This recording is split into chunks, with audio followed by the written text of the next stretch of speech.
9-0, Supreme Court bombshell changes gun rights forever.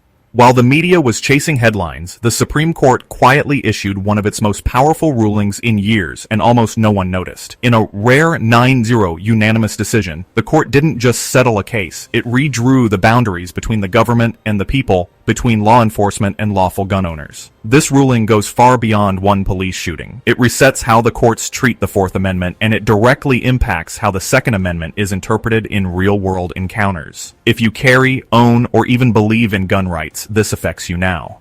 Before we go further, hit that like button and subscribe to Survival Lawline. These rulings often slip under the radar, but their consequences change lives. And this one? This is a reset button on police power, search and seizure, and how courts define accountability. Now let's break down the ruling that just linked the Fourth and Second Amendments like never before. Chapter 1. The case that quietly reached the Supreme Court. Barnes v. Felix didn't make primetime news, but it carried massive constitutional weight. At the center was a deadly traffic stop, a rapid use of force, and a question that had been avoided by courts for years. When does law enforcement go too far, and who decides? The case involved Ashton Barnes, who was fatally shot by Officer Robert Felix during a failed traffic stop in Texas. Barnes attempted to flee after partially complying, prompting the officer to jump onto the door ledge and fire 2 rounds. The entire incident lasted just seconds, but ended with Barnes dead. His mother sued under the Fourth Amendment, claiming the force was excessive and unconstitutional. This wasn't just about one tragic moment. It was about the legal system's long-standing refusal to examine what leads up to police force. The real fight wasn't over what happened in 2 seconds, it was about whether courts should consider everything that happened before them. Chapter 2. The old standard that failed gun owners. For decades, lower courts, especially the Fifth Circuit, had used a narrow doctrine called the moment of threat standard. It meant judges only looked at the final second before force was used. That split second determined everything. Context, history, and behavior were ignored. Under this rule, courts asked only whether the officer felt threatened at the exact moment force was used. Everything before or after de-escalation, misunderstanding, confusion, was considered irrelevant.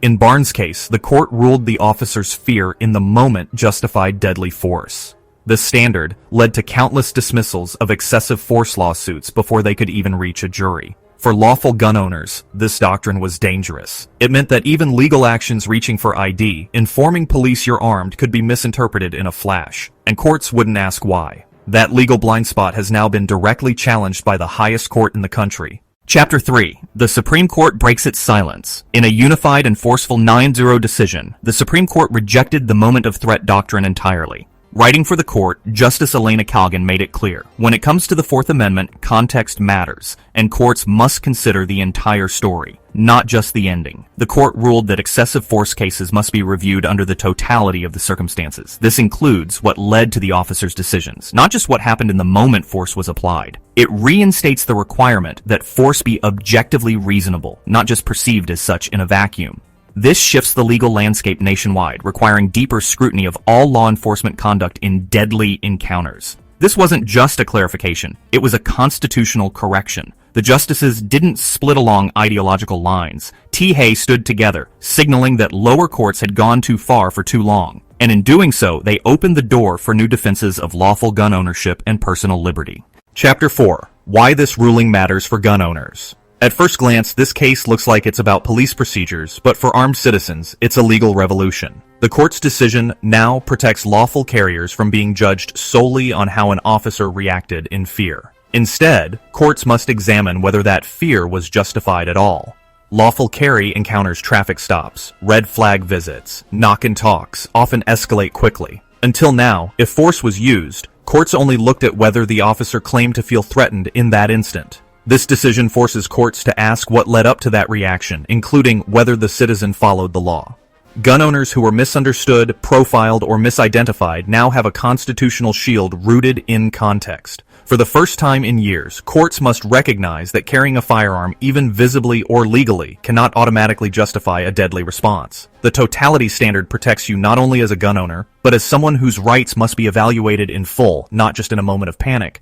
Chapter 5. The Totality of Circumstances Standard. The heart of this decision is a new framework, the totality of circumstances. This doesn't just replace the moment of threat doctrine, it wipes it out. It puts responsibility back where it belongs on careful judicial review of the facts, not just fast emotion. Courts must now evaluate the entire sequence of events, from first contact to final outcome. Officers can no longer claim justification based only on a snapshot in time. Prior conduct, verbal warnings, escalation, or even miscommunication will now be legally relevant. Use of force must be weighed based on whether a reasonable officer, considering everything, would have acted the same. This gives courts new legal tools to restore fairness in self-defense cases, wrongful shooting lawsuits, and armed encounters with police. It also forces law enforcement to rethink how they train, interact, and document civilian interactions. And for gun owners, it's a signal that the law is finally catching up to the real-world complexity of lawful carry.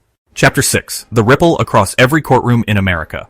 This wasn't just a correction of one bad precedent, it was a direct instruction from the highest court to every lower court in the country. Stop ignoring context. The Supreme Court didn't whisper, it shouted. And now, state and federal courts are being forced to take a second look at how they judge police force. Courts that relied on narrow interpretations must now reevaluate excessive force standards. Cases that were dismissed under the moment of threat doctrine may now be revived or appealed. Defense attorneys will begin citing Barnes v. Felix to demand broader review of facts. Judges will be under pressure to consider full timelines, not just final split-second reactions. This decision gives new legal life to thousands of cases previously considered unwinnable. It also forces agencies, law schools, and civil courts to rebuild training and policy around a new constitutional framework, one that gives more room for truth and less room for shortcuts. Chapter 7. What this means for every armed citizen. If you carry legally concealed or open, this ruling now sits in your back pocket. Until now, an officer could react to the presence of your firearm in a moment of fear, and the courts might never ask whether you were complying. That protection is now gone. The rules of engagement have shifted in your favor. Lawful carriers are no longer judged solely by how an officer reacts in a flash.